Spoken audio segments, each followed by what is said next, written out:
Skin that smoke wagon and see what happens. How's that for a slice of fried gold? Oh, I'm sorry. I didn't know how this machine worked. It seems to run on some form of electricity. And it was wrong. It was a bad call, Ripley. It was a bad call. Bad call. Some are good for fighting, others for dying.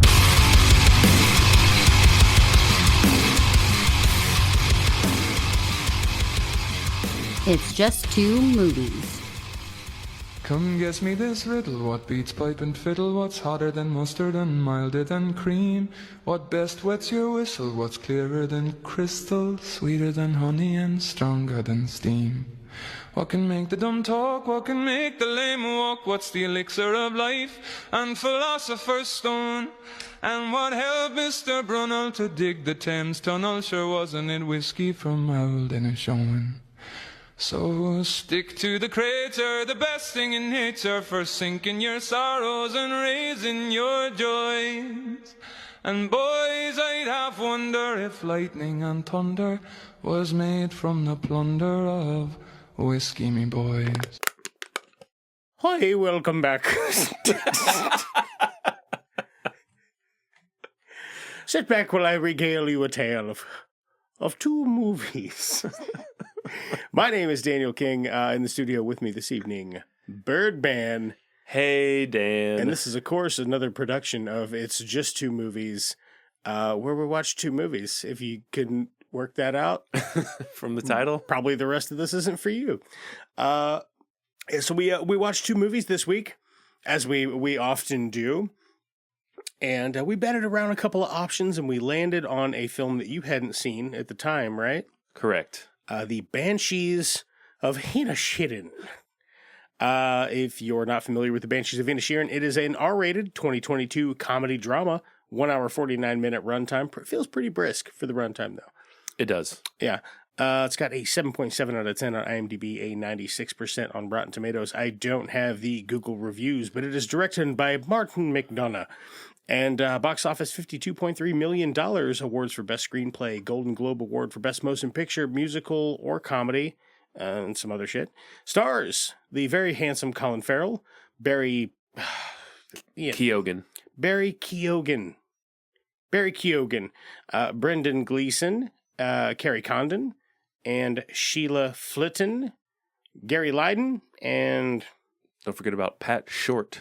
Yeah, Pat Short. I believe he was he was the bartender, or... Yeah, John Joes. Yeah. Yeah. Bert, what would you say, for folks that haven't seen it, what would you say The Banshees of Inisherin is about? This 2022 release. From 1923? I would say this movie is about two friends, one of which doesn't want to be the other's friend anymore. Yeah. Just that's pretty much it. Obviously there are other bits to this. But that's, to put it simply without spoiling it.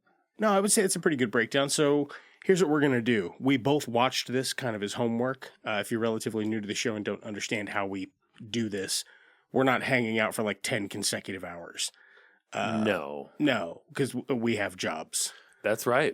I work at Dairy Queen, and and Birdman works at one of the many, many dollar stores that litter the great outdoors here in the Midwest. What if I just went to different dollar stores and that's what you do? You're just always a checker, and you're like, oh. Like people walk up to the register, and you're like, fucking shoot me. Weren't you just at the other dollar store? Yes.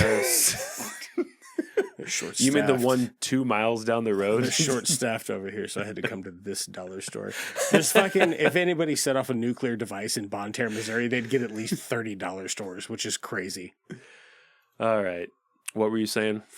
Yeah, so if you're not familiar, we watched The Banshees of Inisherin kind of as homework. When did you watch it? I watched it today. I had to split it up. I watched it Tuesday and Wednesday. I watched most of it on Tuesday, finished it on Wednesday. Okay, yeah. Nice. So we're going to go full spoilers into it. We're just going to talk about that movie like ad nauseum. Mm-hmm. So if you have any intentions of watching that, I rented it. I rented it, but I'm probably going to buy it. This is a good one to own physical copy, I think. I want to own this, I think. There's a lot going on here. There is, and there's not. It's also really weird. Yeah. It's very straightforward, but at the same time, there are a couple things that make you go, what the fuck? Yeah, there are bits of it that feel like a horror film, and some of it feels like very supernatural. Yeah. You know what I mean? And it's also really sad, but also insanely funny. Like, so funny. Yeah, a lot of mixed emotions about watching this. There's a lot going on, but at the same time, I don't know. So let's talk about it. The human aspect. You've got let me pull the names back up. Brendan Gleeson, Patter. All right, but they don't call him Patter. They call him instead of Patrick. His name's Patrick. P-A with a little squiggly thing above it. Yeah. D-R-A-I-C. So it looks like probably some form of Patrick, but they call him Parik. Like the Patrick. D is silent. Patrick. It's kind of Parik. yeah. It's weird. And then you've got Brendan Gleeson plays Colm Sonny Thompson Doherty or whatever is Doherty. Yeah, Colm Sonny Tom or whatever they say. Yeah. Huge Brendan Gleeson fan. Oh yeah. He's got gravitas, baby. When Brendan Gleeson talks, you listen. Yeah. It doesn't matter if he's even talking about the weather. He just has he kind of pulls you in. And if you're talking, he's definitely listening. Because he has big ears. Engaging. Yeah, he's hearing you from across the room. He'll actually ask you if you could quiet down a bit, please. There's no need to shout. But Brendan Gleeson's fucking fantastic. Oh, he's amazing. And then so Colin Farrell, Parik, he comes around to Colm's place. Mm-hmm. He goes, "Oh, I see you down at the pub." Yes, I'm gonna do this the whole episode, the whole time. I'm just gonna dip in and out of a bad Irish accent. So strap in or get the fuck out. I'll see you down at the pub. All right. Oh, yeah, he's just sitting there smoking. Oh, maybe I'll see you down at the pub. So he goes down to the pub and he gets a couple of creamy fucking pints. By the way, I didn't realize this was set in the 20s. Yeah, it took me a minute to catch on to it. Because I'm like, I just feel like it's still the same in Ireland. Like, I feel like if you go to Ireland right now, everybody's still dressed the same. Beautiful scenery, by the way. Jesus. Fucking shocking how little sunlight they actually get down there. That's true. It's just like cloudy and shitty all the time. But you know what? Some of the greatest poetry in the world comes from Ireland. Yeah. Historically speaking. Anywho. So they go down to the pub? Yeah, he goes down to the pub. Well, he's kind of ignoring him. Mm-hmm. And he's like, oh man, he's telling his sister about it. Parik is. And she's like, are you rowing? You rowing? He's like, I don't think we've been rowing. Because it sounds like we've been rowing, though. Have we been rowing? And then everybody says the same thing. So the whole time you've got these like just delightful little accents and stuff.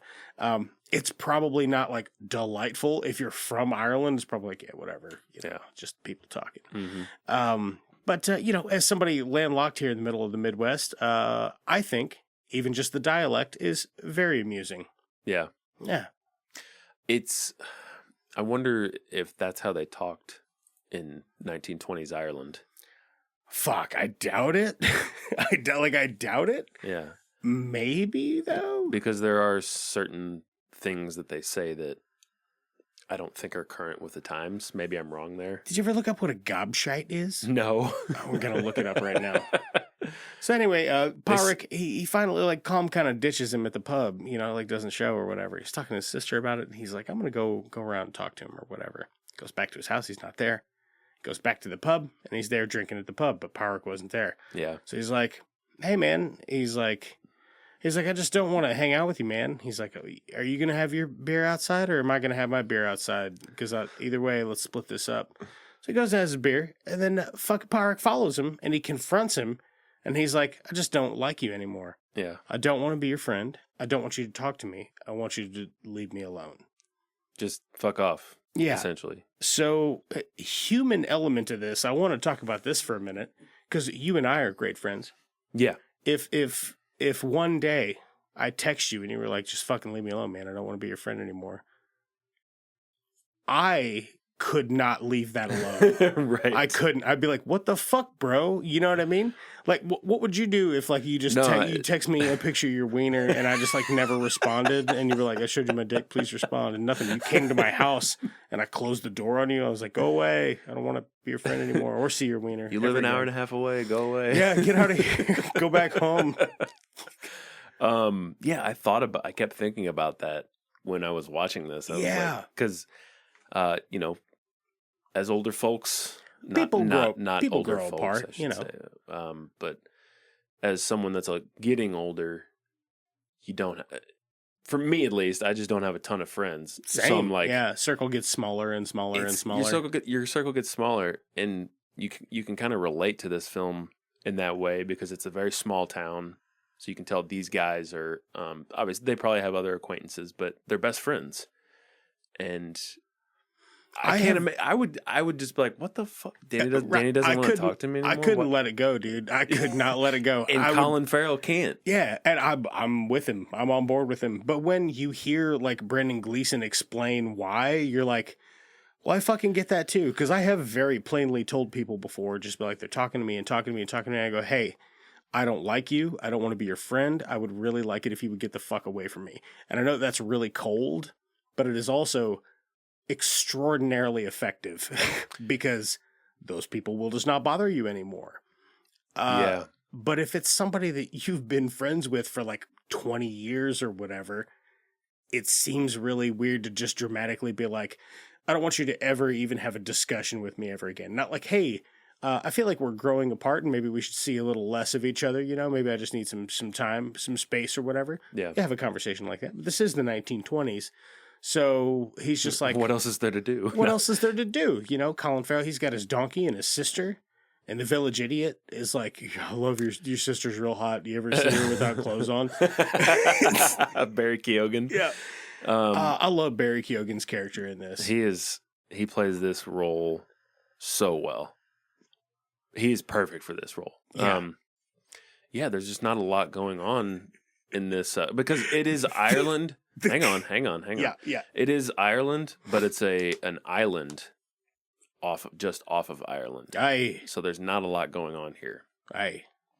What were you gonna say? I was gonna say fucking the comedy in this, like how they just will make jokes out of fucking stuff that's not really a joke. Like the bit where Barry Keoghan's like, hey, check out this stick I found. It's got a hook on the end. What do you reckon it's for? For hooking something that's about a stick's length away?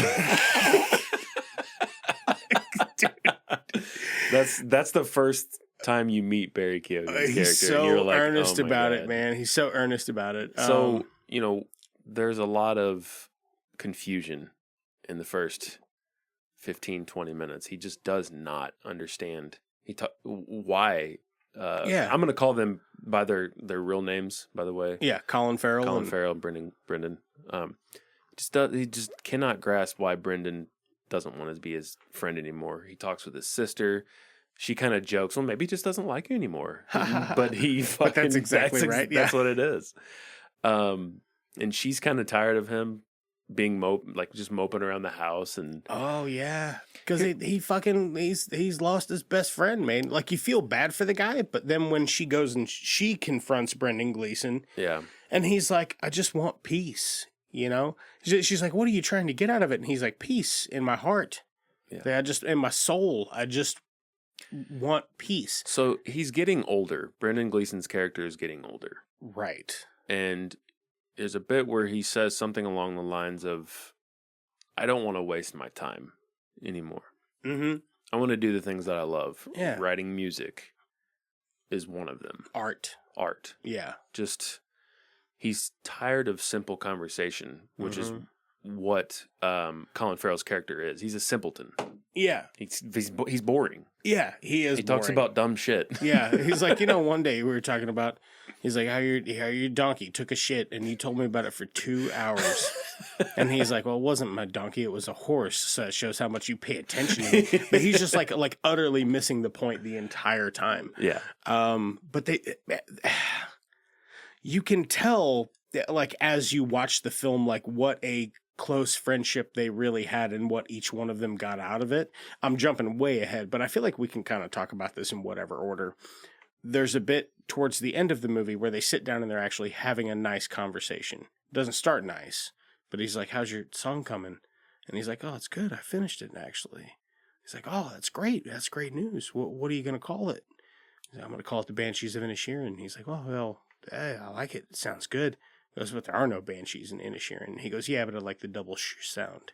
Yeah. And they're just having like a pal conversation about the naming convention of this song that he picked or whatever. And you kind of understand that like he's very like, great, man, I'm proud of you. I'm happy for you. That's fucking awesome. And Brendan, he gets the pleasantry out of that because Colin Farrell his character is nice. Mm-hmm. But they have a conversation about that earlier in the movie. And he's like, you know, you used to be nice and now you're not nice. And he's like, nobody's going to fucking remember your niceness. Yeah. Niceness is temporary. You know what's permanent? Art. Music. He's like, you know, there's a reason we all know Mozart. And he's like, I don't care about what's his name. Mogart, or he mispronounces he doesn't know his name. Yeah. Oh man, it's just so fucking funny. The through line jokes about how he is like kind of dim and dunce, because like Colin Farrell, sharp dude. He can look scary, he can look intimidating. But you know what? I hope the dude gets an Oscar for looking this fucking stupid. Because he does. Like when people are talking to him and he like his listening face, I'm like, look at this dumbass. That's what's understands about 4 of those words. Yeah, that's a shame. Like there was no win for them. They didn't win an Oscar. As far as I know, they won other shit, but man, that's a bummer. I think it's a bummer. Incredible film. It's so good. It's such a character study too. I don't know. It's just the human condition and how there's so much at play here. How far would you go to avoid someone? That's one of the issues.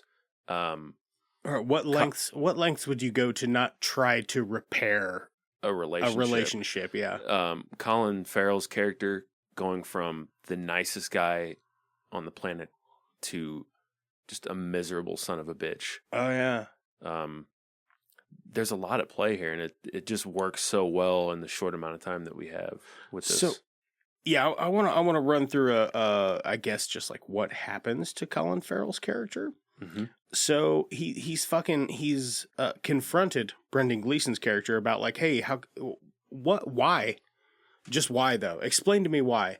And he's like, listen, I don't want to hurt your feelings because I don't dislike you. I just don't like you. I don't want you around me. I don't want you to talk to me. I don't want you to bother me because I have more important things to do. Mm-hmm. But I don't want to hurt your feelings. So let's just leave it at that, okay? And Colin Farrell won't fucking drop it. Finally, he comes to him at the bar again, and he's like, hey, listen, the only option that you've left me is the extreme option. So I have a set of shears at home. Brendan Gleeson is saying this. I have a set of shears at home, and the next time you talk to me, I'm going to cut off one of my fucking fingers and give it to you off my fiddle hand. Now, Brendan Gleeson's character, very accomplished fiddlist. I don't know if that's the right fiddler. Yeah, he's just a fiddler. He's a fiddler. Yeah, he's all just a fiddler. And is it at this point he says like, he says, I'm going to cut off one of my fingers.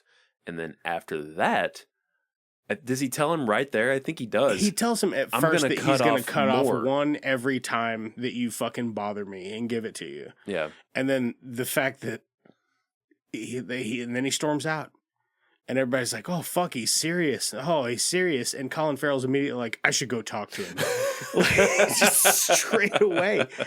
So he avoids him for about a day or whatever. And then he bothers him again. Of course and he does. He's like, Brendan Gleeson cuts off his fucking finger. And then he throws it at their house. Dude. Okay. And it feels horror movie the way he cuts off his finger and fucking throws it at their door and shit. This kind of blew my mind because I didn't think that was going to be a thing. You didn't think it was serious? No. Yeah. No, he's fucking very serious. That's why when I say what lengths a person goes to avoid trying to repair that's any insane, sort of relationship. right? Though, yeah, but that seems insane to me. But later they kind of allude to maybe he's had like suicidal and self-harm tendencies. Maybe he's not mentally very well. Maybe that relates to you know what?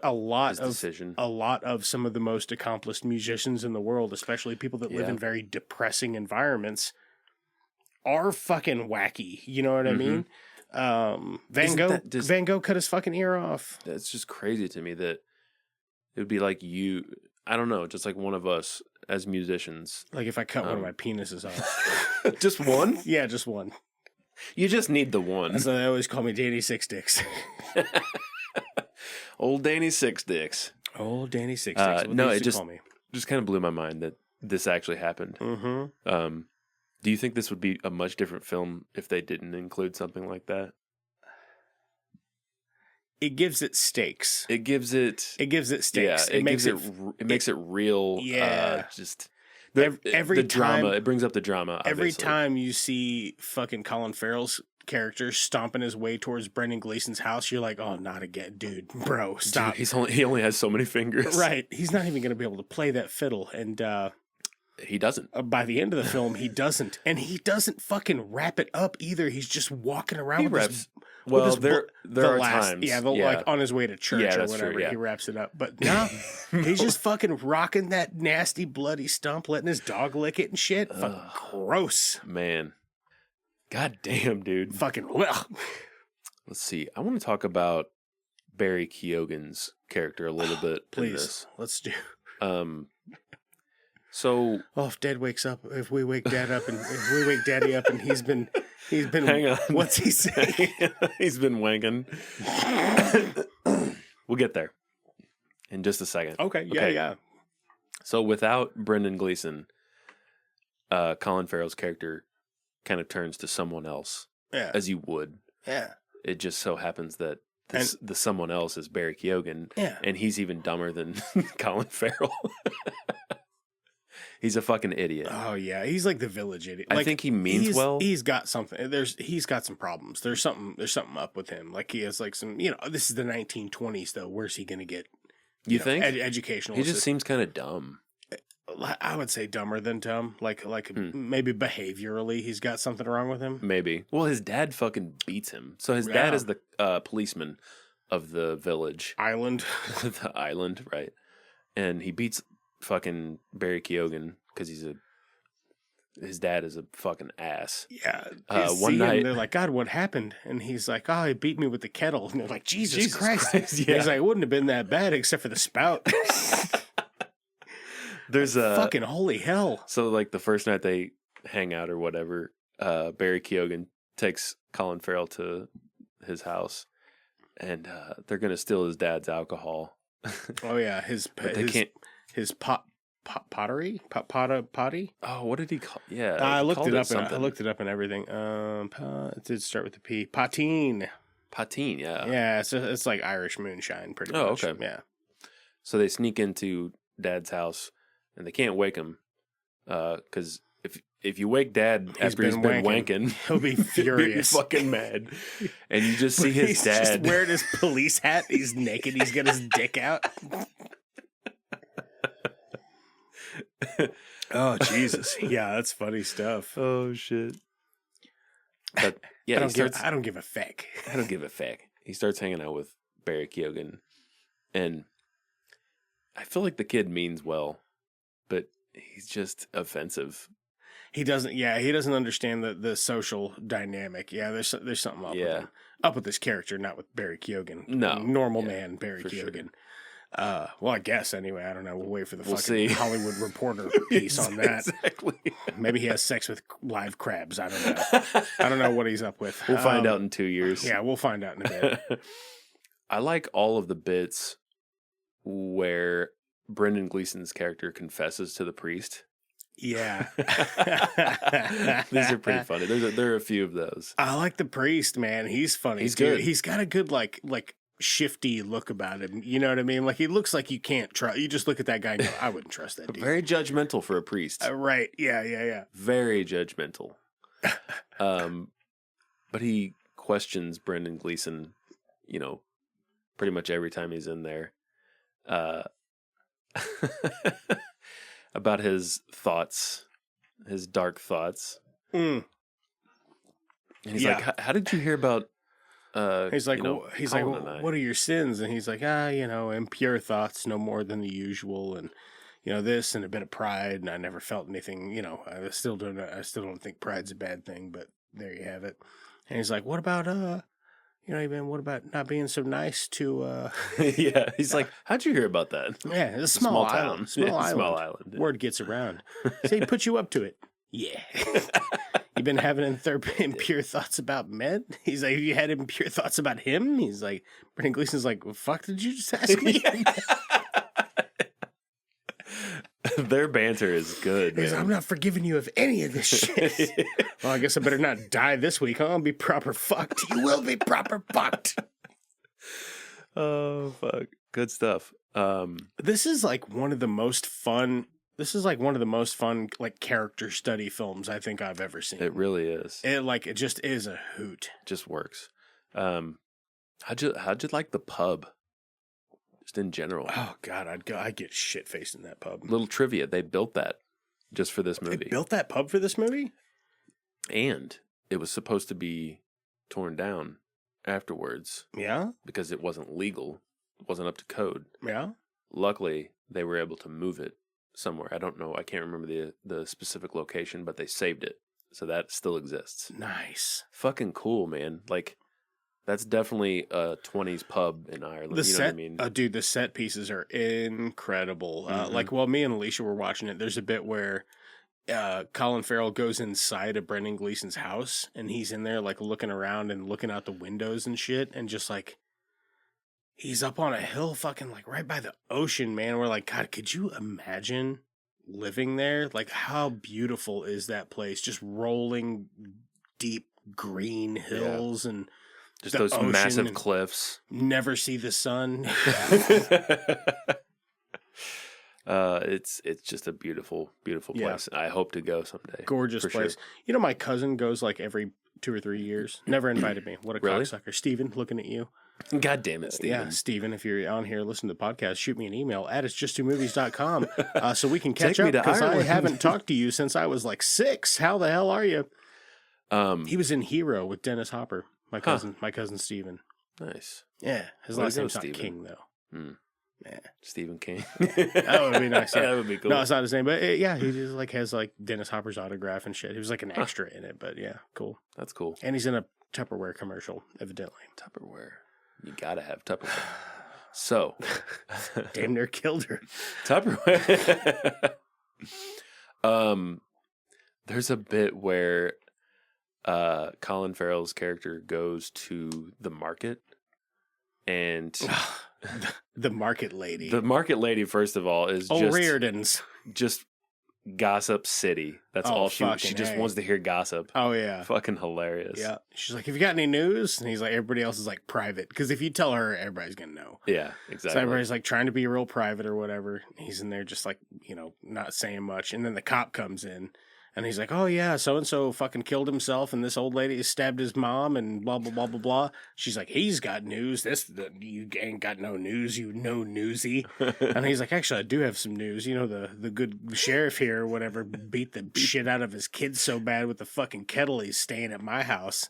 And she's like, that's not news. If I was fit enough, I'd do it myself. The kid's a fucking asshole. Whatever she said. It's just like, fuck, it's not news. You suck. Fuck you. He goes out and Colin goes out and the policeman follows him and punches him out hard, right? Squaw in the face. You can still tell that throughout all of this, Brendan Gleeson's not a bad person. Not at all. He just doesn't want this relationship to continue, but he sees what happens, but he still helps Colin Farrell. And this is after he's threatened to cut off his fingers and hasn't cut one off yet. Right. But see, he sees Colin Farrell laying around on the ground. He fucking picks him up, puts him back in his horse and buggy or whatever, and he hops on. Helps him, yeah. Takes the reins, takes him to Colm's house. Colm gets out, and then he's like, puts the reins back in his hands and like pats his hand. And I like that they don't say a word right there. No, and I like that the fucking Colin Farrell's like, why are you being like? He's like, I can't even say thank you. Yeah, because you said you'll mutilate yourself if Right. I talk to you at all. Yeah. And he's just crying, like having a breakdown. And it is emotion. It's got that emotional impact that you're looking for. It is like you feel sorry for him. Mm-hmm. You do. And you feel conflicted about Brendan Gleeson until he like explains his side of it. And then you're like, well, that doesn't not make sense. Yeah. You know what I mean? It's still shitty, but it doesn't not make sense. He's being as nice as he can, I think, about the whole situation. About an ultimatum. That's the thing about ultimatums, man. That's a hill you're going to die on. And for Brendan Gleeson, it was a hill he was going to lose 5 fingers on. And it's nasty, man. When he cuts, and like you can tell it's a prosthetic, but it's still disgusting to gross. look at because it's just a hand with no fingers on it. But Yeah. they're not even cut off evenly. No. So like some of them are like the nubs are longer Well, he's than just others. doing it with shears. Ugh. Oh, fuck. Get the fuck out of here, dude. And he's like, actually, it's not bad. I feel pretty good. He's like, after he cuts off that first one, he's like, I feel not great. bad. Actually, I'm going to go down to the pub. He's like, I finished writing my song. Tell you what, he's a tough son of a bitch. Real tough son of a bitch. Real fine arts loving tough son of a bitch. So this shit goes on for a while. Eventually, Carrie Condon, she's as supportive and great as a sister can be. yeah. She just She's- doesn't want the donkey in the house. She doesn't Jenny, want that goddamn donkey, get Jenny, out of here. in the house. Eventually, she gets an offer to work at a library on the mainland, Ooh. and she takes it.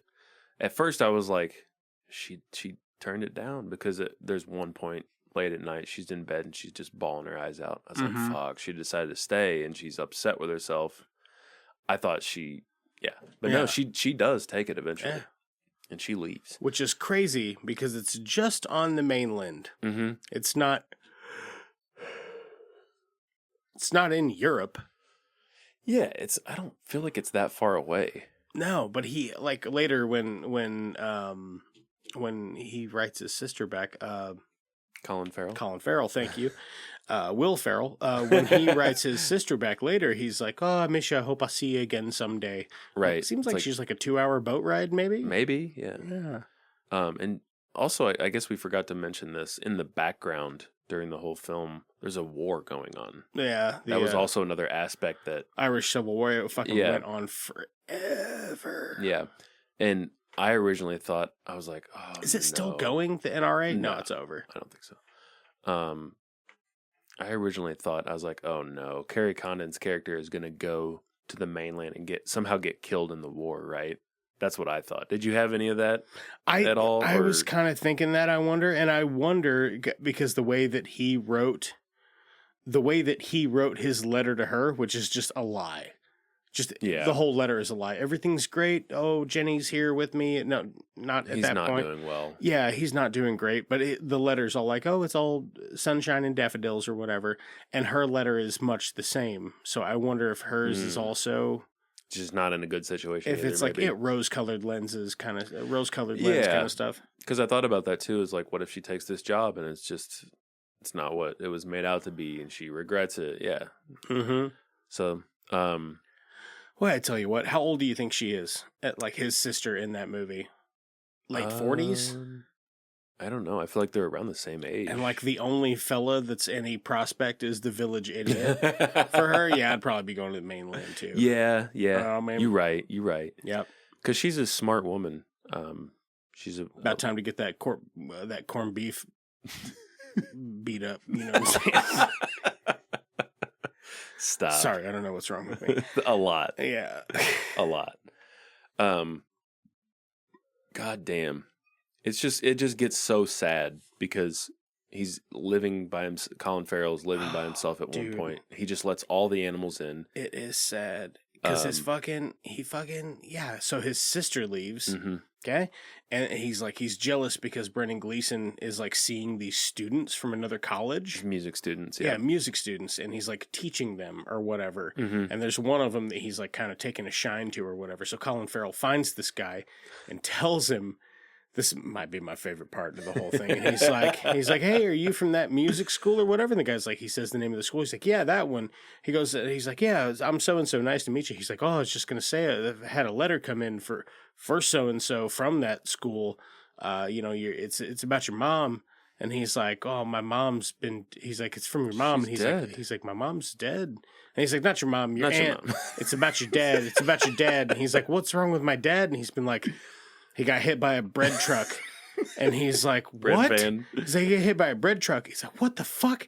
And he's like, oh, yeah, it's not looking good. You need to rush home so he doesn't die or whatever. He goes, this is impossible. And he goes, what do you mean? He goes, my mom. That's how my mom died. She got hit by a bread truck. And he jumps off the wagon and he's like, I swear to God, if it's the same bread truck, I'll fucking kill him. He's like, it better not be the same bread van. Same bread van. Yeah. So it happens more than you think. I know. That's how my mom died. Holy shit. That was one of the funniest parts in the film. And mean as fuck. That is mean. That's super mean. Barry Keoghan's character says. He's telling Barry, so his sister's leaving. He's telling Barry Keoghan about this incident. And Barry Keoghan's like, I used to think you were like the nicest of them. But that's not. He's like, that's just mean. That's not nice. That's mean. He says, Barry Keoghan's kind of like, yeah. I don't want to hang out with you anymore because you're mean. He says, that's one of the meanest things I've ever heard. Mm-hmm. And he just gets up and walks away. Yeah, sure does. So he's lost Barry Keoghan. He's lost his sister. So he goes and he confronts Colm. Colm cuts the remaining 4 fingers off of his fucking fiddle hand, throws them all at his door, and then his favorite fucking donkey, like a miniature donkey. Colin Farrell's. Yeah, Colin Farrell's miniature donkey, Jenny, chokes to death on one of Colm's fingers and dies. So his sister's gone. His other wingman weird friend has forsaken him. And then his fucking donkey died. His favorite animal. His favorite, like his pet. It would be like if you had a dog and your dog died. Yeah. In such a fucked up, weird way, too. Mm-hmm. Chokes to death on a severed finger. Yeah. Actually, it was like 2. 'Cause it had one lodged in its throat, and then there was another one right near it. It was probably the thumb. Oh, man. Probably the thumb. You think? Which is what's going to bring us to our rating system this week when we get there. So as a response, Colin Farrell goes to the pub and he tells Colm, and now that he's all alone and Colm has inadvertently killed his pet. Super sad. And he's like, oh, are we calling it quits? And he's like, no, we're not calling it quits. No. I'm saying we're calling it starts. 2:00 tomorrow, Sunday, the Lord's Day. The Lord's Day. I'm going to burn your house down. I don't care if you're in it. I'm not going to check to see if you're in it, but please let your dog out. Yeah. Because I have no problem with it. He's like, I got no quarry with that gob. I'm going to look up gobshite. Gobshite. I thought you did already. I didn't. I meant to. Gobshite. You know something else that I'm very thankful for? Chiefly Irish slang, vulgar, a mean and contemptible person, especially a braggart, stupid and incompetent. Gobshite. Yeah. Something I'm very thankful for, Danny. Yeah. The director talked with the composer, and he said, there's one rule. No traditional Irish music. Nice. And I'm so glad for that. Yeah? Not that I don't have an issue with Irish music. I love a bit of fiddle. But I don't think that it would fit the tone. I don't think it would either. Yeah. You know what I mean? Yeah. So. Except for the music that Colm plays. Well, yeah, obviously. Because that's traditional Irish music. Yeah, he's a traditional Irish man in Ireland in the 1920s. But sure. Yeah, you're right. The rest of the score for it is not. It's not Irish. And it's a great score too. It's a lot of strings. Yeah. But they're like harmonious or disharmonious on certain occasions. Yeah, it is a good score though. That's a smart play because you're right that tone does not work for this. It would take away from the film, I think. Yeah, I think you're right. Sorry, where were we? He's gonna burn down the house. He's gonna burn that house down. And he fucking does. I didn't think he was going to do it. And before he leaves, he's like, he gets a tug at his conscience. And he's like, I got to look. And he looks in the window, and there's Colm just sitting in there smoking a cigarette. Mm-hmm. You're like, oh, fuck, he's going to die. But he don't. He don't. No. That boy don't. He's just sitting in there smoking a cigarette, wedged it in between 2 of his nubs. I'm just kidding. His hand is super gross looking, though. Super gross. before we get to the end, I do want to talk just a bit about the old woman. Oh, yeah. I forgot about the old woman. What was Miss McCormick? Yeah. Dude, what do you think she's supposed to represent? Like, is she supposed to... She's the Banshee. She's the Banshee, I guess? Yeah, because even Combs like, I don't think they really portend death anymore. But she did. She's like, there's going to be a death in Inisherin. Yeah. Maybe two. Mm-hmm.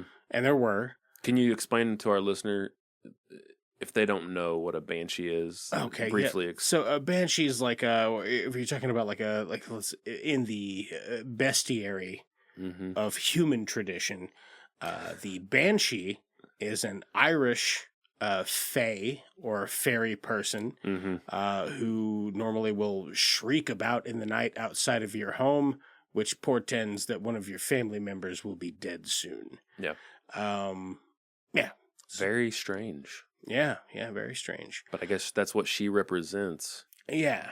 It's so funny because Carrie Condon's character she just tries to avoid her at all costs, like at all times. And then there's a bit where Colin Farrell does the same thing. Yeah. He hides behind a wall. He's like, she hides behind walls when you're coming or whatever. She's like, I do not hide behind walls. What? That is absurd. Yeah. But yeah, he does the same thing. And she obviously sees him. Yeah. Yeah. But anyway, he's like, so there's a bit where they're having a conversation, Colin Farrell and Brendan Gleeson, and they're talking about Banshees. And he's like, I don't think Banshees portend death anymore. I think they're still in Inisherin, but they just like sit back and observe, which is mostly what her character does. But she does portend death. She does. She's correct.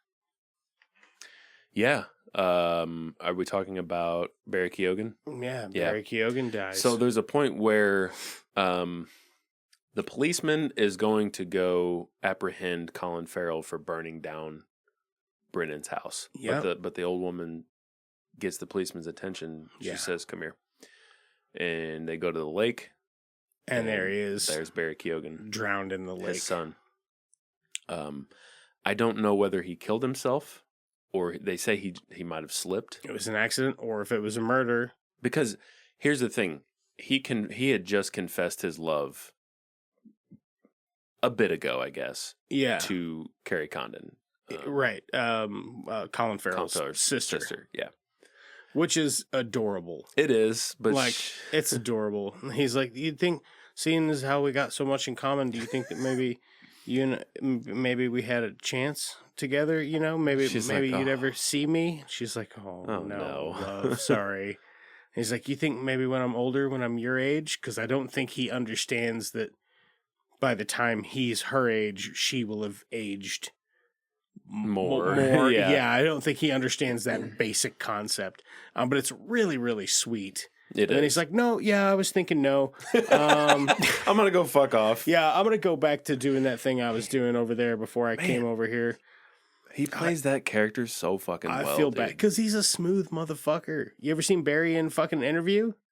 He's chill as fuck. Yeah. Seems like a super cool dude. Yeah. But he really, really fucking nails it. Like, so we're almost there. I got one more thing before we get to the end. There are a couple of lines in this that just really,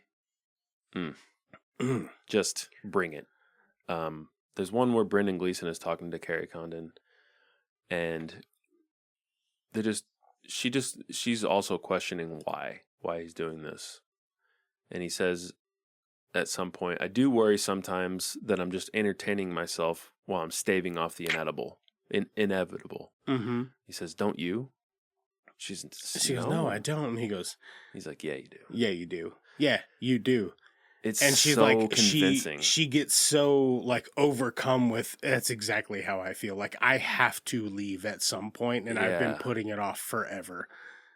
He knows. He knows that because how could you not? How could you live with that dude instead of just being his friend and not feel the same way that he's tied you down with his like plain, boring fucking shit? You know what I'm saying? He knows that she knows, and it's very exposing. Yeah. In the moment there. I think that moment, it really turns the tides and just makes her go, Wow. Well, it's that night. She's like, she goes to the pub and she's like, hey, come home. I need to talk to you about something. And she's like, I'm leaving. And he's like, no, don't leave. And he's like crying and shit. And she don't mean like I'm leaving in a couple of days. Like as soon as day breaks, she's leaving. She's out. Yeah. So we're getting to the end of the film. Are we kind of at the part where they meet at the beach? Would you say that's kind of where we're at? Yeah, he burned down the house and Colin Farrell's going back to check the damage. He took Brendan Gleeson's dog. The dog jumps out of his carriage and runs to the beach, and there's Brendan Gleeson. So he survived. He survived, yeah. He left the house eventually after it burned for a while. For a while. After it burned the front door off. That house is sturdy as fuck, dude. I'm telling you, bro. I mean, obviously, the windows are going to burn. The door is going to burn. The walls roof, are like 1.5 feet thick. But the walls are, it's just, thick I don't know what that AF, is, baby. But thick AF. Just mud, I guess. I Right. What do they got? They ain't got... Dirt don't burn, baby. Dirt don't burn, girl. Anything, it just gets harder. Right. That's how rocks are made. Everybody knows that.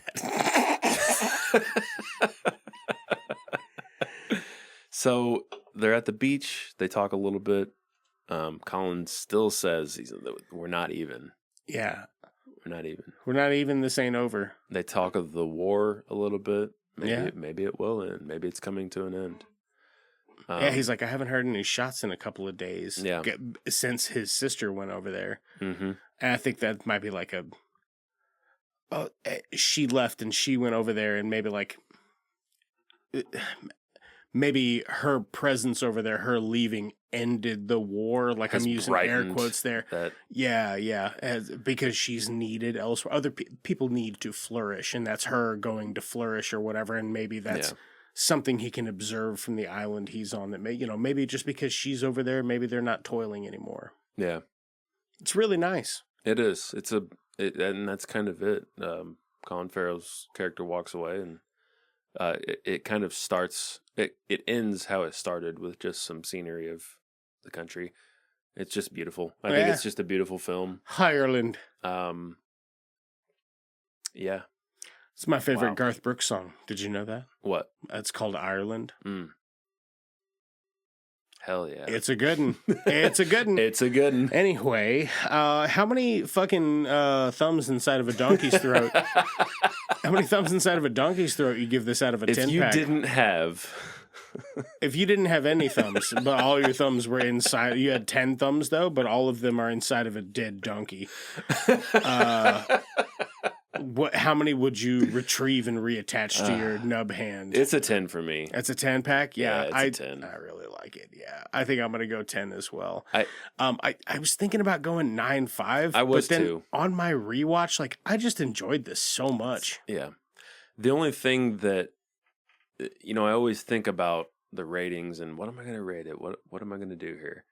The only thing that kind of pushed me to a 9.5, I guess down to a 9.5, was the fact that he would go so far.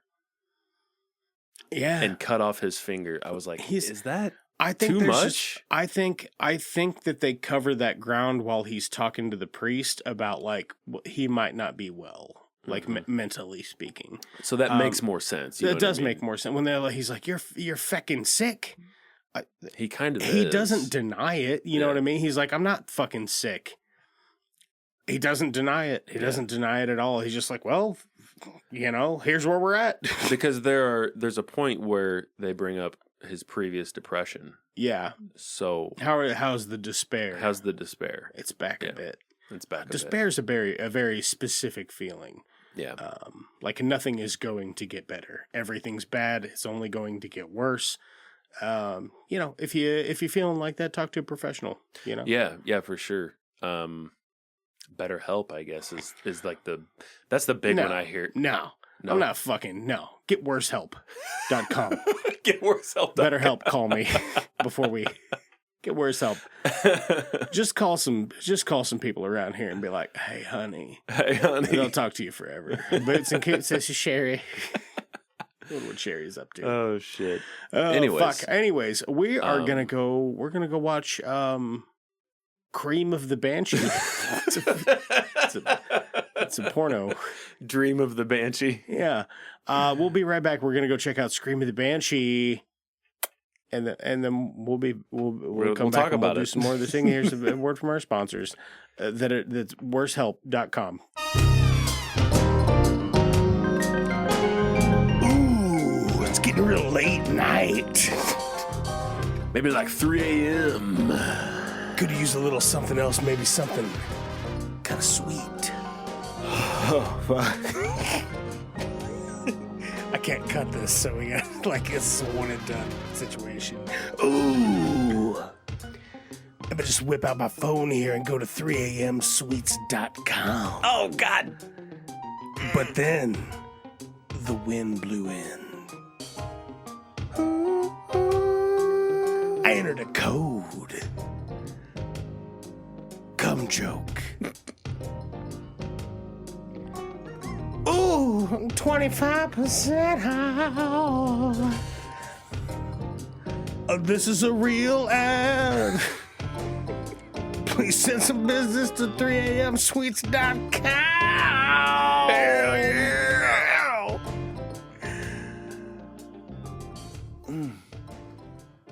Ooh. That's it.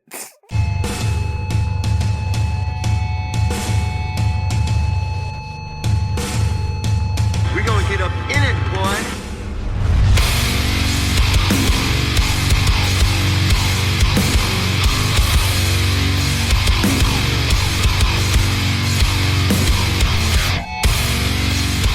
Hi, welcome back. It's the second half of the podcast. I like that. My name is Seamus O'Toole. Oh, I'm O'Shaughnessy McShawn. Fucking O'Shaughnessy McShawn? God damn. Irish AF. Let's talk about Scream of the Banshee. All right, we just watched Scream of the Banshee from 2011. Fuck me. Scream. Are you prepared, Danny? I wasn't. No, I just came in here and hit record. You came in pretty hot. I didn't even pull anything up. It is Scream of the Banshee is an R-rated 2011, but from 1992 horror supernatural film, 1 hour 30-minute runtime. We watched it on Tubi. Stars Lance Hendrickson, Eric F. Adams. That's that guy that's never had a human emotion. Guy fucking creeped me out. Marcel Baer, Baer.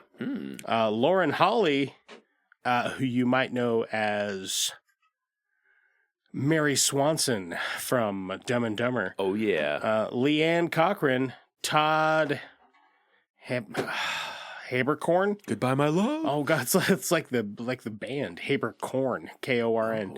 And Edric Brown and Thomas C. Daniel as Young and Duncan. Bird, what would you say this movie's about? That's directed by Stephen C. Miller. Oh, fuck. You got me. It's got a 3.8 out of 10 on IMDb and a 14% on Rotten Tomatoes. God damn. Rough. One of the writers' names is Jacob Hare. Just like hair? Just regular old hair? Just nice. like the hair that's on your head. Okay. Oh. He's bald, ladies and gentlemen. Oh, but I do have a handlebar mustache. I don't think we've addressed that. Well, no, because we're not doing a video. Yeah, that's true. So fucking, Okay. I was off today. Mm-hmm. And it's nice. It's Memorial Day weekend. I've got a 4-day weekend. I'm going camping first thing in the morning, going to the great outdoors. Watch out for the Banshee. Rip some lip, watching out for banshees, staying ever present. Just keeping an eye out for them salty old sea hags. You know how I do. But okay, so I have a handlebar mustache right now. Yeah, so, you do. Fix that in your brain. So we're going to talk about this movie for like 13 seconds. Fucking if that. It's a horror movie. It's your classic archaeology professor that unearths a dangerous artifact. Yeah, it's The Mummy, but not as good. Yeah, it's just it's a bad The Mummy. Yeah, but with a banshee as the bad guy. You know what? The look of the banshee, like the severed head that's in the box or whatever, probably my favorite part. Yeah, it looks a little What was the meme that I think we forgot I to don't look know up what the it's name. called. I don't know what that guy's called. It's just like the big grinning cartoon face guy. Big grin meme guy. Yeah. See what you get. See what you get. Did you get any results from Big Grin Meme Guy? Big Grin. I think it's just called Big Grin. Oh, okay. Or Never Ever. I can see the reflection in your glasses Of Big Grin Guy. Oh, nice. What if it was just? I What if I can't. was just It's watching just porn? porn. Yeah. Cream of the Banshees. Can you give us like a pretty quick rundown of this film? Dude, she unearths a box that was from a crusader from Ireland where they had a banshee and they put the head in the box it was a shield. They throw the shield, it turns into a box and it'll cut off a banshee's head, but keep the banshee's head in the box. They find the box, they open the box and they're like, oh my God, there's a head in here. And it fucking screams and everybody's like, oh my God, there's a fucking banshee now.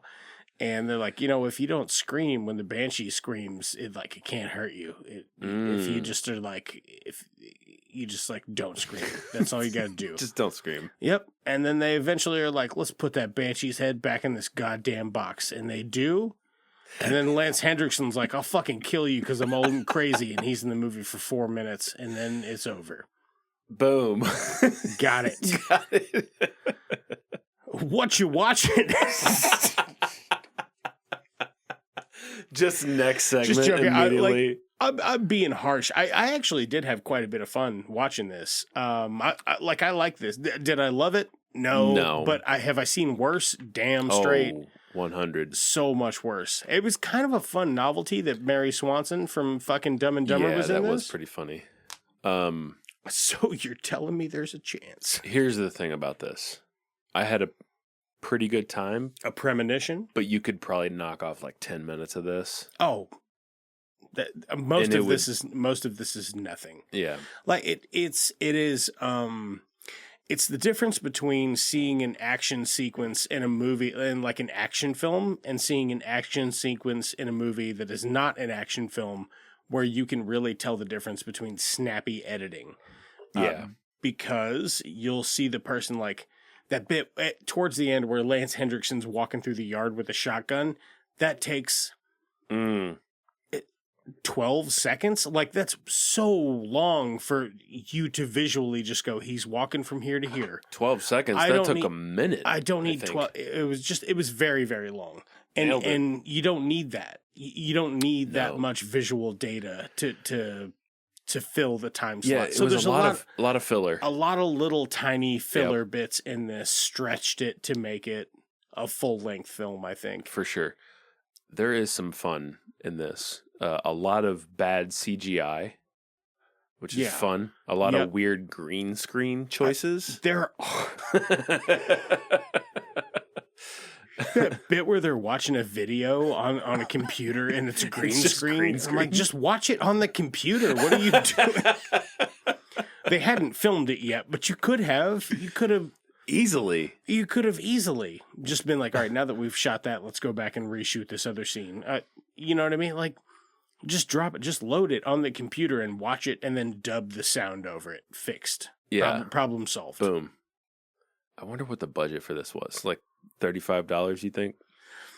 Oh, man, I don't know. I'd say like 2.5 mil. This says 1.4 million. Okay. It grossed $600 worldwide. Did it? $677. That sucks, dude. I'm sorry. I think that's unfair. I feel bad for laughing. I feel like Joel Osteen would be very upset at those numbers. The one guy looks like slightly Asian Joel Osteen, though. He does. I'm not out of line. If you look up a picture of the guy, you'll know which guy I'm talking about. Oh, Todd Habercorn. Austin. Yeah. He played Otto. Todd Habercorn. Yeah. This is just kind of silly. The R rating, I think, is a little off. This probably could have. It's got to be for language or the bit where that Banshee's riding dick, getting that cream, she's doing those back shots. Let's talk about that for a fucking second. just getting the cream of the Banshee. So, cream of the Banshee. Sorry. Oh man, there's a sex scene where the boyfriend of the main character's daughter. Yes. Yeah. They're having sex and allegedly. And the grill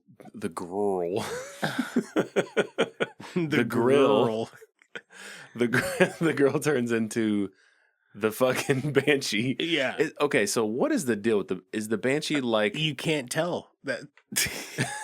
Right. There's no way to know. Based on watching the film, there's no way to know. I think it's a vision. It's a hallucinate. It can either take control of you and you experience a hallucination while it's in control of you, or it can just make you hallucinate a thing that's not real. Yes. Yeah. Which I kind of or it's just made up. And they didn't know when they were shooting it. They were like, what are the rules for the Banshee? And somebody's like, what are the what? Rules? We're just trying to make a movie. Story? I barely knew him. Story? No, I don't know. There's nothing there. It's not a joke. But you know, that's a thing. That's a joke that I wouldn't have left in a movie. Yeah, I would have rewrote that. Punched that shit up. It's not very good. But we're doing this live. We get one shot, baby. You get one shot, baby. You got one shot. I mean, not really, because we could edit this. Your knees weak. Your arms are spaghetti. If you had 10 arms and they were all made of spaghetti. Okay. Your mom's also spaghetti. There was a bit of trivia on this. Really? Really? It was about the rating. Like they found out that the Banshee's a real fictional character like 10 minutes into shooting? I think they wanted to make this originally a darker film. But, so this is a TV movie. This was on Sci-Fi, I believe. So they kind of had to tone it down a little bit. That tracks, yeah. Yeah. Man, Sci-Fi's got they've got some gold, but it's few and far between. Yeah. Right. It's normally just like a cool looking monster. And then you're like, well, the rest of the movie was fucking stupid. But that was a cool creature. Right. Yeah, you kind of fucking ran with it. As far as the story goes, what else can we cut? Because nothing happens. Yeah, there's a lot of filler. What else can we talk about? Joel Osteen, he's like that other girl. He's like, maybe we should stay together tonight. And she's like, you know how fucking pathetic you are? And he's like, yeah. And she's like, and that's why I find myself attracted to you. Because you're such a pathetic piece of shit. And he's like, oh, kiss me. And she's like, maybe you'll get pussy someday, but I'm leaving. That was such a weird scene. Yeah, it was. I was like, I would fucking hit that lady. Hey, you're pathetic. You know I'm attracted to you because you're a pathetic piece of shit. Fucking excuse me, lady? She doesn't say it like that, but that is what she's saying. That is what she's saying. Basically, she calls him pathetic, and then she's like, let's make out. But in this dangerous situation we're currently in, you know what? I think it's best that we split up instead of spending the night together. For sure. After I just confessed my love to you. Yeah. So for sure, get the fuck out of here. One of the two of them is not going to be alive tomorrow. Exactly. And they fucking left Joel Osteen. I wish she would have been on the other foot because I thought the other. Yeah. I thought the other actor, the girl that played the like research assistant or whatever, I just thought she was better. She was better. She played better on camera. She was more like convincing. Look at this fucking dude. Look at Todd Haberkorn. Like even in his he looks weird even in now. his Google picture, he's just got a weird face on. Like, and this other lady, Leanne Cochran, she just looks like a regular person. Which fucking Leanne Cochran, boom. What the fuck? Look at this. Just a mug shout. Oh wow, yeah, That's him. He looks like. Oh my God, Jesus is back. That's Todd that. Haberkorn. Look at that guy. Probably That's recently. why he looks like Joel Osteen. That makes sense now. Everything makes sense. Man, he really does. That's weird. He really does look like slightly Asian Joel Osteen. That is so strange. Holy fuck. If you're not sure what we're talking about, just look up Todd Haberkorn. Habeer. Korn. That was disturbed.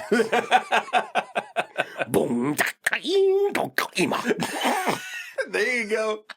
We used to listen to Korn. Fuck off. Okay.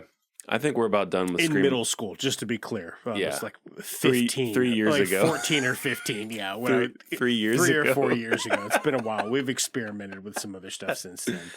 Let's go ahead and rate this puppy, and then we can get on to okay. a longer version of. You know what? Can you you're talk watching. about it for one more minute, and then we will have done a full 15 minutes on Cream of the Banshee. Cream of the Banshee. I feel like we're probably not giving this a fair share of time, but I'll be honest with you. Like, it was a short review, and I did beat it up a lot, but I had more fun watching this. We had a good time with this than a lot of stuff that we've seen on the show. Like, this was for actually pretty fun. I it's don't know. not. Here's the thing: it's not a terrible movie. It's really not. It's not even a terrible idea. Just some of the production is like, and the actors most of them are bad.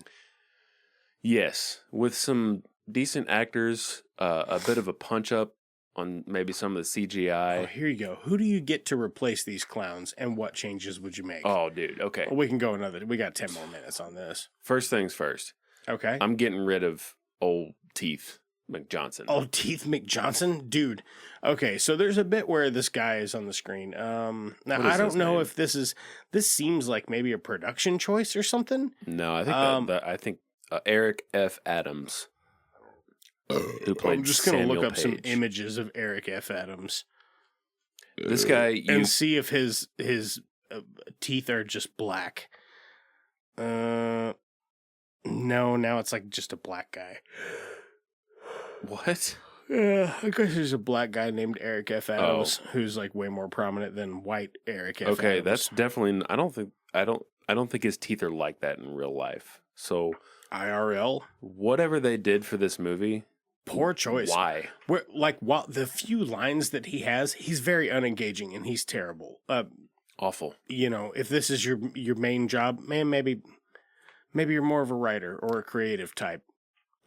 Because on screenplay, you look like you're reading a script. Just no emotion. Yeah, he looks like he's reading a script. You can tell that he's reading a script, and it. Who'd you get to replace him? Like anybody. Fucking anybody. Joey from Friends. I don't like anybody. Hideo Kojima. Michael Shannon. Yeah, sure. Great. I love it. Michael Shannon, great. Fuck yeah. Yeah, fuck yeah. He's like, so if you're unaware, this character that we're talking about, he was like the assistant maybe to the crazy guy. Yeah. What was the crazy guy's name?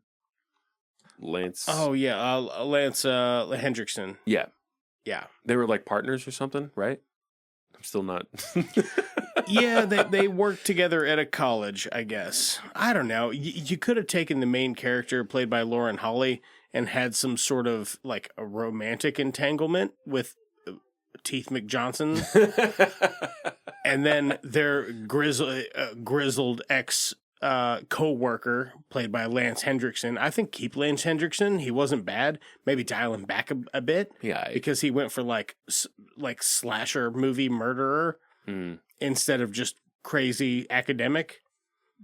He could be crazy. Maybe they go see him in a mental asylum instead of a whatever. I say replace Todd Haberkorn with what's his name from the 70s show? That 70s show.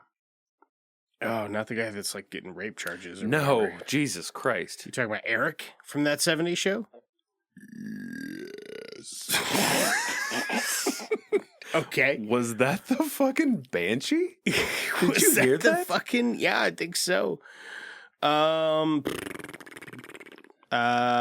his name? Topher Grace. Topher Grace, yeah, Toph Get Dog. Topher for Get Toph Dog to replace to do Otto. Who do you get to replace Lauren Holly? Like, she wasn't ass, but I don't want to keep her in there if we're going to get... That's a good question. You know what I mean? If we're going to get Toph Dog. Ooh, what about...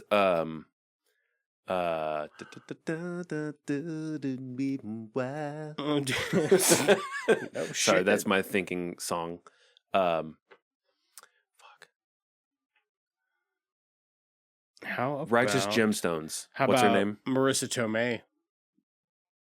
Marissa Tomei? Yeah, I was thinking Marissa Tomei. She's like, she can do like serious, you know what I mean? Just Peter Parker's hot aunt. Hot Aunt Bay in the new Spider-Man movies. I do like her quite a bit. Yeah, Marissa I could see her in Tomei's- that. she's I could see great. her in that role.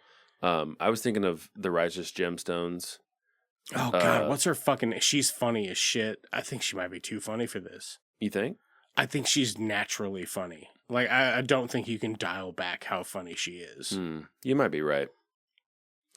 What is her name? I follow her on the gram. Yeah, Cassidy Freeman. Cassidy Freeman. She's great. Yeah. Yeah, she is. Who do you get to replace the daughter? Ooh. That's a good question, Dan. Yeah, I don't know any 20-something actors, I guess. Yeah. What's the girl that's ending wokeness with her tits? You know what I'm talking about? You know what I'm talking about. Sydney Sweeney. Boom. Got it. Sydney's weenie. Sydney's weenie. We're going to get Sydney's weenie, and then... Sure. Yeah, Marissa Tomei, and... What if Michael Cera was just randomly in this? Just Michael's... He'll replace the security guard at the beginning. Boom. What the heck's going on and here? if we need to replace Lance Hendrickson, which I think you can keep him, but if we needed to replace him, Michael Keaton. What about Creed from The Office? Right? Oh, yeah, that guy. He's fucking great. He's fucking great. Or the guy from fucking Lost, the old guy from Lost. Oh, yes. God, fucking shit. Can't Man. remember his name. Good old Lost. Let me Terry find O'Quinn? him. Terry O'Quinn, yep. Fuck yeah, dude. Fuck yeah. Fuck yeah. All right, we got our movie. We'll just punch up the story a little bit. Like, make it interesting. Put in some more work on the CGI. Cut the length down to like an hour 20. What would you have the Banshee do? I don't like the mind control shit. It does make it more like psychological than just like, it's a screaming thing. I didn't mind that aspect of it, really. Yeah. That's just me. They put it together in a way that's a little confusing. I think they were just confused about it on what they were doing. Excuse me. Maybe. What they were doing. Or maybe they're just like certain limitations during production. I mean, you can only do so much with so much funding. You know what I mean? Yeah. You don't even have $1.5 million. Or a real Banshee. So with meow.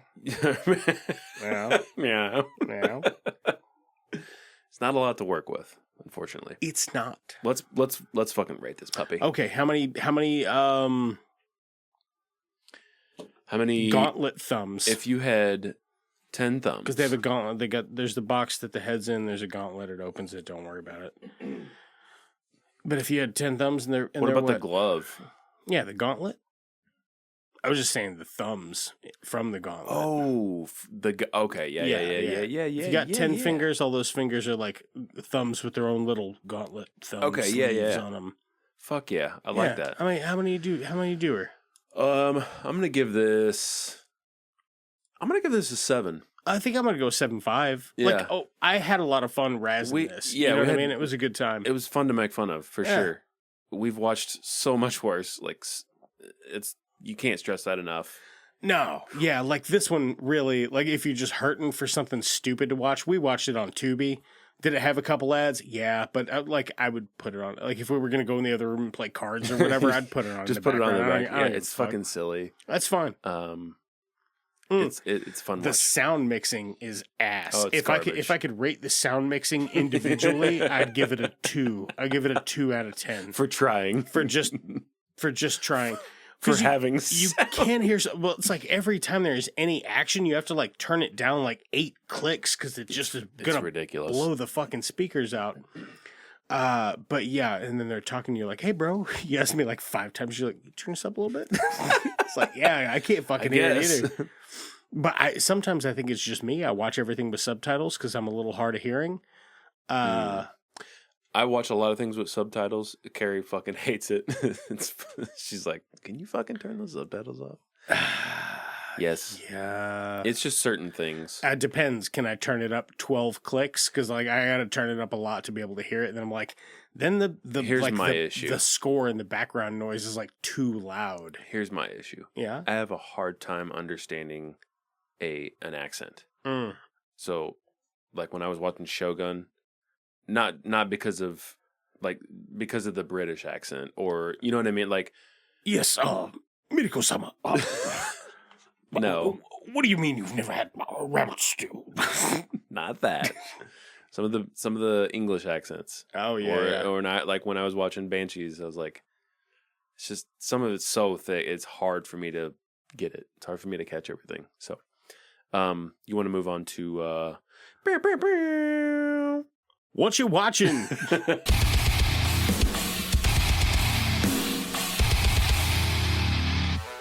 Hey, what you watching? Bird, what have you been watching? Dude. I've been watching, my guy. So it's been a minute since we've done the show. It's been a little bit. We've seen each other recently, though. Yeah. We had a good time at we went to a little concert. Little music production. Yep. I don't even know if I had any beers. I think I might have had 2. I might have had 2 beers. I took a Xanny before we went in because I get big time anxiety in big crowds. Well, this wasn't a big crowd because, which is crazy. It's a small band. I thought that it they were humongous, but I guess it's St. Louis. First of all, it's still a hidden gem, huh? It's St. Louis, first of all. Yeah, that's true. What does that mean? So the band we saw was He Is Legend. If you don't know He Is Legend, they are I'd say hard rock. Hard runk. Maybe I would metal, say a little bit of metal. I would say post Malone. I didn't know Posty was in this band. Post punk rock metal band, I guess. A post punk rock southern metal band would be. They're a little punk rocky. You know what I mean? Anyways, check out He Is Legend. Yeah, do yourself a favor. I Am Hollywood was the album they performed when we went to go see him. Yep. Okay, so Carrie and I watched Ricky Stenicki. I heard it's funny. It was funny. Yeah. It's pretty good. If you're just looking for a silly comedy movie to watch. I do like John Cena. Pretty funny. Pretty funny stuff. I finally finished, this was probably a few weeks ago, 3 or 4 weeks ago. I finally finished The Great TV series on Hulu. Oh, about Catherine the Great? About Catherine the Great. Catherine. I would say it didn't need 30 episodes. That seems dense. Didn't need 30 episodes. 20, I would say, is probably a good number. Okay. Good 2 seasons. How many thumbs if your thumbs had frilly little necks? Frilly little neck things around them. How many of those? Frilly little neck thing. I'd give it probably 7.5. 7.5? Yeah. Okay. You wrapped up Shogun too, right? I did finish Shogun, but we're not going to talk about it. I don't think we talked about that on the show. I haven't. I've got like an episode and a half, and I just could not find the fucking time. But I'm going to finish it this week. I finished Baby Reindeer, which was a show I talked about a couple episodes ago. Yeah. There's like 8 or 10 episodes. There's not that many. And I shotgunned all but 2 of them in one sitting. And then I felt like I needed a couple of weeks to like unpack. And then I went back and I watched the remaining 2 episodes. Man, just a fucking dynamite series. Like the writing is exquisite. It's something special. It's on my list. Yeah, it's really, really good. Just a one shot. There's not going to be a season 2 or anything like that. It's just a one shot deal. But it's about like different types of abuse And it's just a great show, man. I really, really would highly recommend it. Funny too, like weirdly, like darkly funny, disturbing, and kind of like the Banshees of Inisherin. yeah, kinda, yeah. That's funny. Yeah, it's on my list for sure. Yeah, check that one out. And I've caught up a little bit on Shogun. I didn't get to finish it. I did watch The Iron Claw though. What'd you think about that? I fucking digged it, man. I liked it. Nice. I liked Carrie it. wants to watch it. We'll probably watch it eventually. I could see, like, after I watched it, I Googled it again, and I was, like, looking at some of the reviews, and I'm like, yeah, I could get that. I mean, like, if you have even a passing interest in, like, wrestling or, like, professional wrestling, like, as an entertainment industry. I used to love it. Oh, yeah. Well, that's what I'm saying. Even if you have, like, a passing interest in it, it's very enlightening that it is a true story. It is dramatized. Dramatized. It's dramatized a bit, but for the most part, the actual tragedies that befall that family are accurate. Would you ever be interested in doing The Wrestler? Yeah, I love that movie. Okay. I haven't seen that in forever. It's so good. I'd be interested in doing it just to rewatch it. I remember really loving it, but I've never seen it. I haven't seen it in fucking years. Like, that might be my pick for the next. Probably since before my kid was born. I mean, it's probably been like 15 years. It's a great movie. It's depressing, but it's a great movie. Mm-hmm. I want to do a wrestling movie, so probably that one, and then I want to do a prison movie. So I'm probably gonna pick that movie that we talked about recently. We did. I don't remember what it was. Anyways, prison butt time. Prison butt time, volume 4. Prison butt time. All soap, no rope. That's what it's called. Stupid. Okay. No. I finished Shogun. We're not going to talk about it on this episode. No, we'll save that. We're not going to talk about it. I finished Rise of the Ronin, the video game. Yeah. Just because I paid $70 for it. Right. Yeah, for $70, I put in the time. A lot of people seem to like it. I don't think it was a good game. Just my 2 cents. It does not run smoothly. I feel like a lot of game reviews are based on 3 to 4 hours of gameplay. So they probably, I don't know. It's just, I don't care about the story. The story is not engaging to me. The combat it's pretty good. That's the only saving grace, in my opinion. Combat's pretty good. It's just, it's not polished at all. Yeah. And it needed to be. It needed like another 6 months. I didn't get any video game time in like the last month, and like in the last 2 days in preparation for this podcast, I've been catching up on God of War Ragnarok. And you love it. I do. Yeah, I do love it. I'm like very, very into the story. Are you glad that you played the first one first? Like I recommended? For sure. Okay. Yeah. Cause I would have had to have watched, like, when you start Ragnarok, it's like, oh, do you want a God of War recap? And I'm glad that I didn't, because if I would have watched the recap, I'd have been like, fuck, I wish I'd have played that. Yeah. Yeah. No, definitely recommend. I tell you what I'm not super crazy about is how long some of the bits are where I am Atreus, where I'm the boy. Mm-hmm. Not like I mind being Atreus. He's a little more, I feel like he's more, you can move him around easier. Because Kratos is like slower, you know what I mean? However, I feel like Atreus is like, he's way more powerful than Kratos, which I don't like because I like Kratos' battle style. Right. I don't use the Blades of Chaos as much as I thought I would, being is that is a weapon that I like. But I love the blades. I use the fucking axe a lot. The axe is cool. A lot, man. I love to throw the axe and just beat a motherfucker with my hands until their stun bars all the way up, and then fucking recall my axe and cut their fucking head off or whatever. I love it. It is cool to recall the axe. The combat's a lot of fun, man. I really like it. I can see why people prefer the axe. How far do you think I am, like percentage-wise? But the reach of the blades, though, dude. That's crowd control shit. I switch up. I use the blades a lot, but I prefer the fighting style with the, like axe and bare hands. That's my preferred method. I guess. Understand that. Which you said? How far are you? Yeah, I've just got to. I am Atreus. I just climbed the wall at fucking Asgard.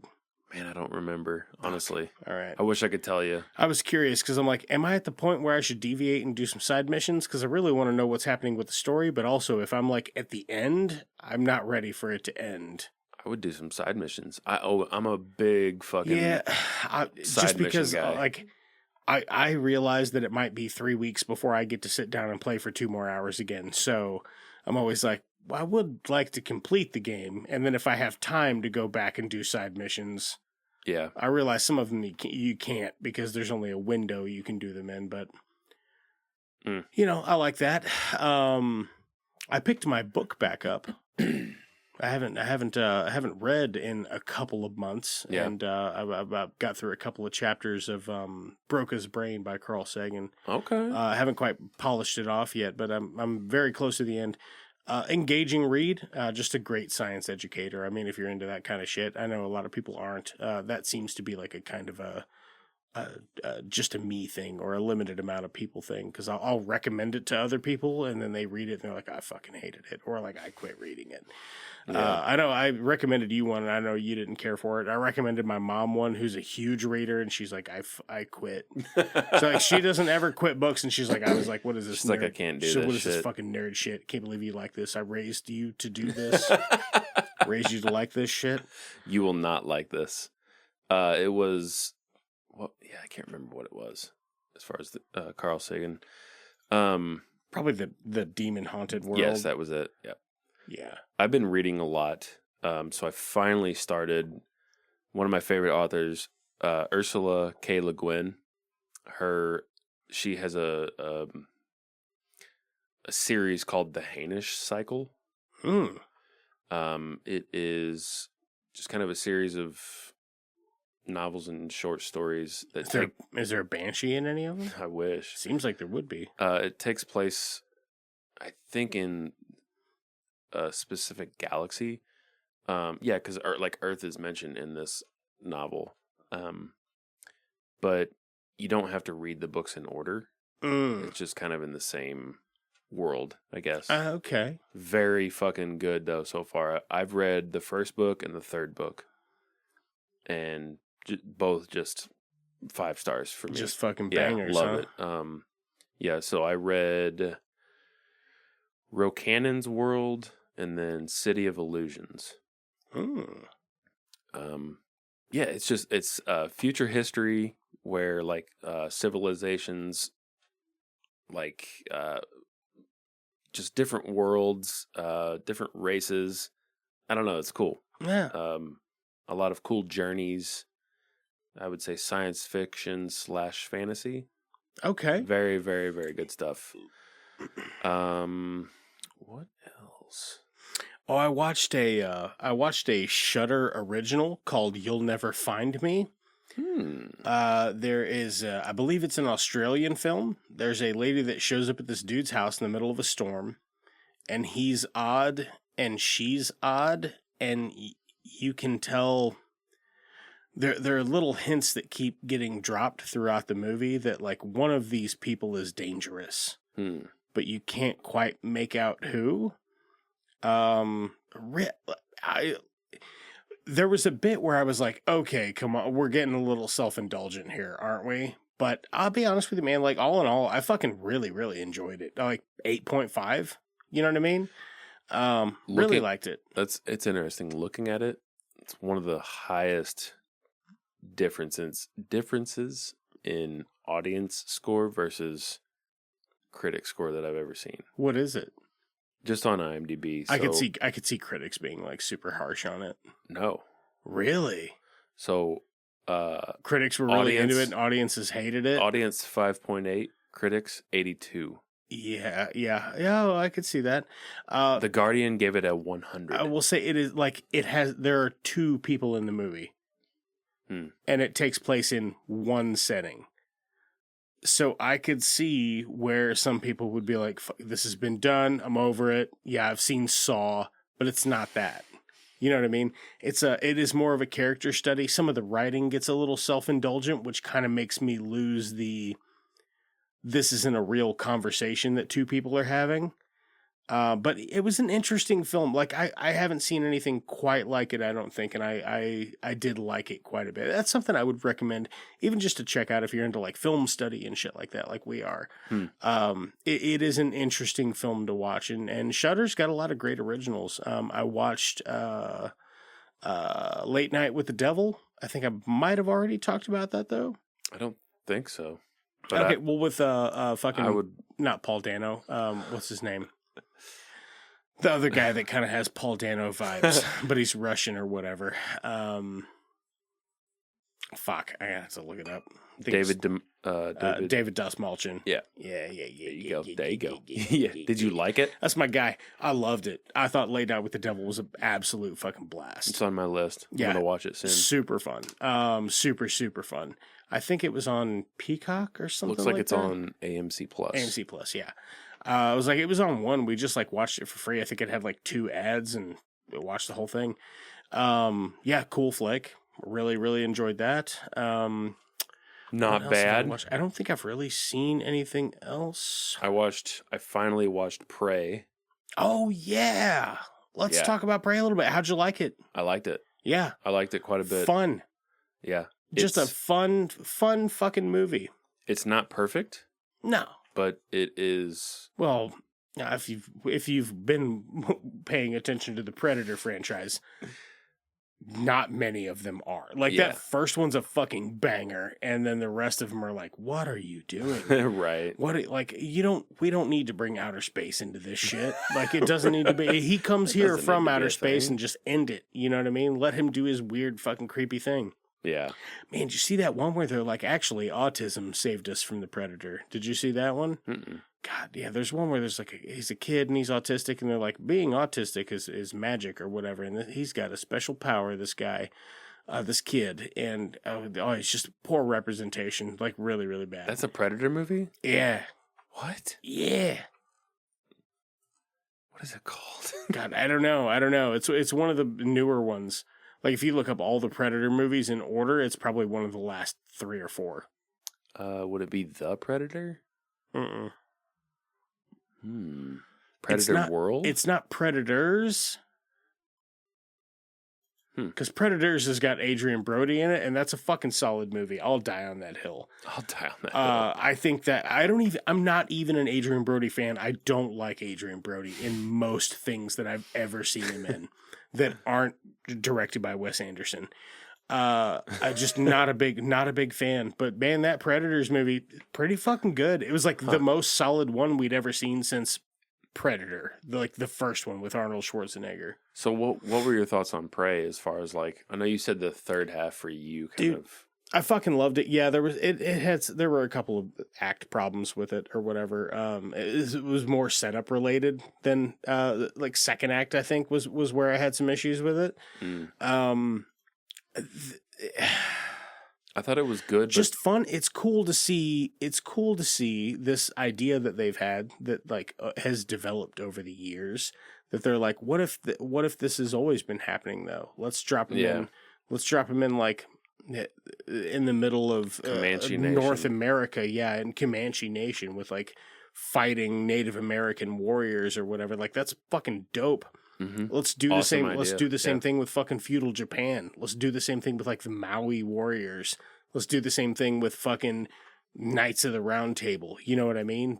Do that shit through the ages instead of just making a bunch of fucking modern Predator movies that suck. Right. Because they're like, oh well, what would be able to combat his extreme machinery or whatever. Oh, of course these guys have like a fucking rail gun or whatever.